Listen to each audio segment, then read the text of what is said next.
In this lab, we're going to explore crafting effective opportunity statements. We could also think of it as crafting effective problem statements. What is the problem? What is the opportunity exactly, precisely that we're focusing on? We can also think about it as what is the question in focus? The question is what? What precisely is the question? So that's where we're going. And how do we discipline our thinking? How do we use strategies to help us? How do we use an understanding of the relationship between our higher purpose, what we're trying to accomplish, and this opportunity? And I'm going to use opportunity as my example, but it works equally well for problem statements and questions in focus. But how is this opportunity going to lead me toward that higher purpose? First of all, I'd like to look at that very issue. What's the relationship? What is a problem? What is an opportunity? How do we identify what it is we're talking about? So if you can imagine that this is reality and we're wandering along and we hit a barrier, okay? And we either have to go over it, around it, through it, we have to tear it down, we have to do something. And that's a barrier because it's keeping us from our path. And it's keeping us from our path because we know somehow we've connected that our path is leading toward our higher purpose. If we don't know what our higher purpose is, for example, then nothing is a problem because nothing is obstructing us from going wherever because we don't know where we're going, so any direction will do. But in our work, we've done the work already to clarify our higher purpose. And a problem, by the way that we're defining it or characterizing it, is that it's a barrier along our path, and it's something that we have to address. We can also think about what is an opportunity. And an opportunity is more of a direct path to accomplishing our higher purpose. And we're clear that we're positively directing our attention in that way. And we could think about, I suppose, this as an opportunity too, but it's more indirect and it's often confused. An opportunity is typically a shortcut or a path toward our higher purpose that's going to help us achieve it right away. And Henry Kaiser, the great steel magnate, aluminum magnate, basically said that a problem is an opportunity in work clothes. And I think there's something to be said for that we can always look at anything as either, but one is focusing on it's a barrier and one is focusing on there's a path here. So it's a matter of focus in some ways. Now, when we're trying to figure out how to craft an effective opportunity statement, for example, why would that matter? Why do we care if we're precise? Well, if you're articulating a plan for a group of 50 people or 100 people or 500 people, if you're not clear about what the opportunity is, those people are going to go off in different directions, and each person will interpret it in a way that's unique to him or her based on the confusion that lives in your statement. And so our job as effective critical thinkers who are taking this into the workplace, into society, is to be clear on what we mean so that people can support us or not support us based on actually understanding what it is that's afoot, that's in play. So how do we do that? How do we clearly write an effective opportunity statement? One of the things that I like to look at is I like to look at criteria. What are my criteria for knowing if I've done as much as I can? First of all, clarity.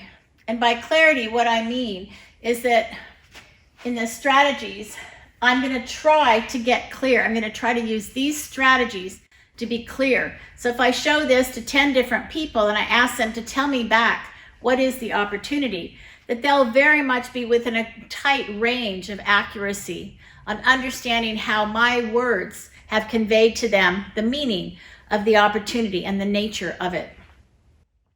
Clarity I want to tie it causally from a cause and effect relationship to my higher purpose. Exactly how is this leading me to my higher purpose? I need to know that. We use a guide, and it's called single subject, single predicate, and time. And what that means is that A is going to do B when? Okay, in a certain amount of time. One subject, one predicate, what they're going to do within a certain amount of time. If we get enthusiastic and we go, well, actually, A and C are going to do B and D, and whenever, what happens? Well, what we end up is that each person who looks at that is going to interpret it differently. They may focus that A is going to do B whenever they want to, or A is going to do D, or C is going to do B, or C is going to do D, and we may never know when things are going to happen. So we want to simplify our opportunity statement to a single subject A. A could represent our organization. A single subject B, what is it that A is going to do, and when is it going to be done by? Okay, so to craft an effective statement, we need to have those three elements: subject, single predicate, single statement of the time. Scope. This is something that the GreenMBA students struggled with initially because they were so enthusiastic about healing the world, caring for the environment, caring for business to help the environment, that they took on projects that were far beyond the scope of the resources that they had in hand or could bring to bear during the time window of their projects. And it was difficult for them to scale it down and to recognize that world hunger is a condition. It's not a problem. It's a condition. It's way bigger than a problem. But a problem is that in 3 households on a student's block, for example, kids in those households go to bed hungry on the nights that their mom works late. That's a problem because it's within the scope of the resources that student, that graduate student, could bring to bear to improve the situation and to reduce world hunger. So world hunger, oh, let's go do some global project. Well, that isn't an effective opportunity statement. The opportunity is for me to make sure that those 3 households have a simple dinner on the 3 nights a week that their moms work late. That's something that can be accomplished in a window of time, weekly. So we need to work with scope when we're crafting our opportunity statements. What are the resources that we have and can bring to bear to support us? We need to look at how our statement of the opportunity is the same or different than other statements of opportunities that sit around this. It could be that we're going to bring hot lunch to people. It could be that we're going to bring hot breakfast to those families where the mothers leave for work early. Those are related but distinct opportunity statements. So we want to look at how our statement is the same or different from related opportunities. And so I like to make a picture that looks like this. Here's our first draft of our opportunity. The opportunity is what? Single subject, single predicate, time window. And then I start to ask myself questions. And I also invite other people to ask questions because I don't want to be so protective and so certain that I've landed on the perfect opportunity statement. I want to recognize that there's probably a lot of things that I don't understand yet. And so I want a big piece of paper and I want to write the first draft in here. Here I want to start capturing the questions that other people ask me and questions that come to me. So pretty soon I'll have questions all over this, testing, asking me questions, prompting me to think more deeply, more coherently about this opportunity statement that I have, And then over here, as I get other related ideas, this is kind of like a parking lot, I want to record them so that I don't lose track of them. And this is my working draft of my opportunity statement. Strategies to improve it, to achieve these kinds of criteria and clarity. Write it, restate it later, and then compare. So I had an executive that I worked with for quite a long time in several different places where he worked. He brought me in and he said, the simplest strategy that you taught me that I use all the time is when somebody brings me a problem or somebody brings me an opportunity, I immediately write this simple statement that you taught us to write. And I turn it over and I go have coffee and I go about my day. And then I come back later in the day and I've had other things interrupt my thinking and I restate it without looking at the first draft, what I think it is. Because now things have crystallized, perhaps some of the essence of what's going on has come to me, and I restate it, and then I compare them. It's very simple. It doesn't cost any money. You can do it anywhere. But just that simple step, he found unearthed ambiguities that lived in his initial draft. And ambiguities always lurk in our first drafts. It's inevitable. Then we want to map exactly the connections to our higher purpose. Exactly how is this going to lead us there toward? We're never going to actually achieve it, but how is this going to get us close and moving in that direction? What's the causation? I like to use serial questioning, which means I take my draft to my friends or my colleagues or my partners. And I say, okay, here's the first draft of my opportunity statement. I'd like you to look at that. You can look at the questions. And then I'd like you, if you would please, add 2 more questions to my map based on what you see as you look at this. Because they also are going to need to know what is your higher purpose, so that you need to explain that to them. And this is your opportunity statement.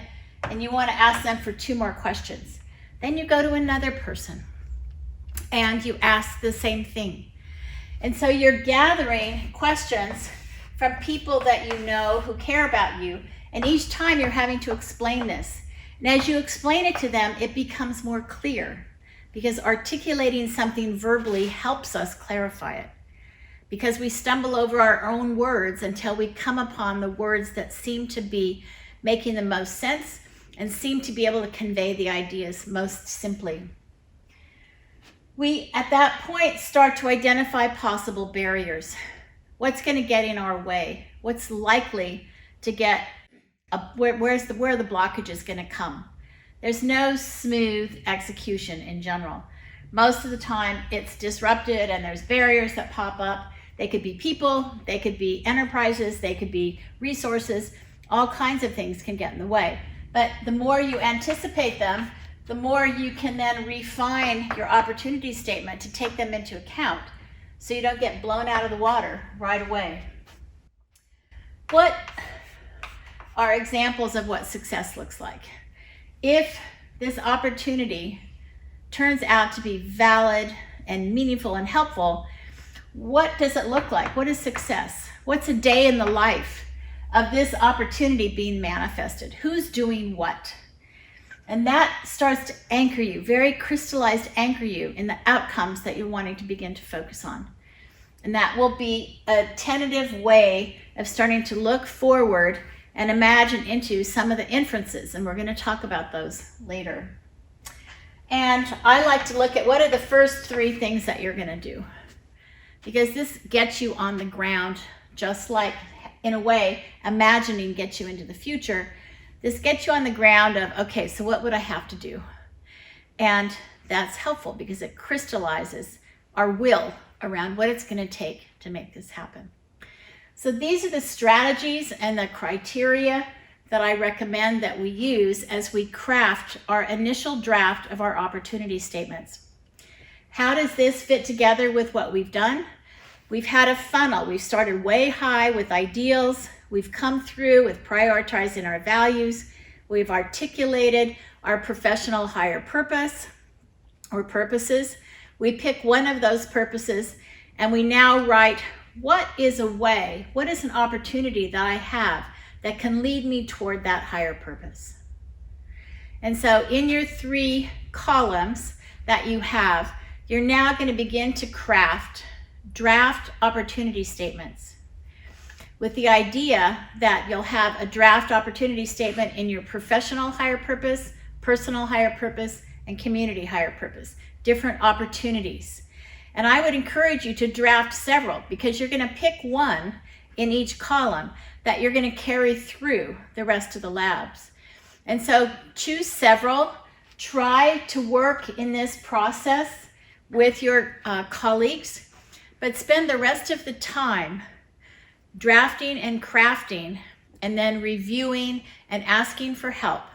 Because in that way, we develop a habit life around testing and crafting opportunity statements or problem statements or questions that we want to answer. And we can do this day in and day out as just a normal operating process in our organizations or in our families or in our personal lives.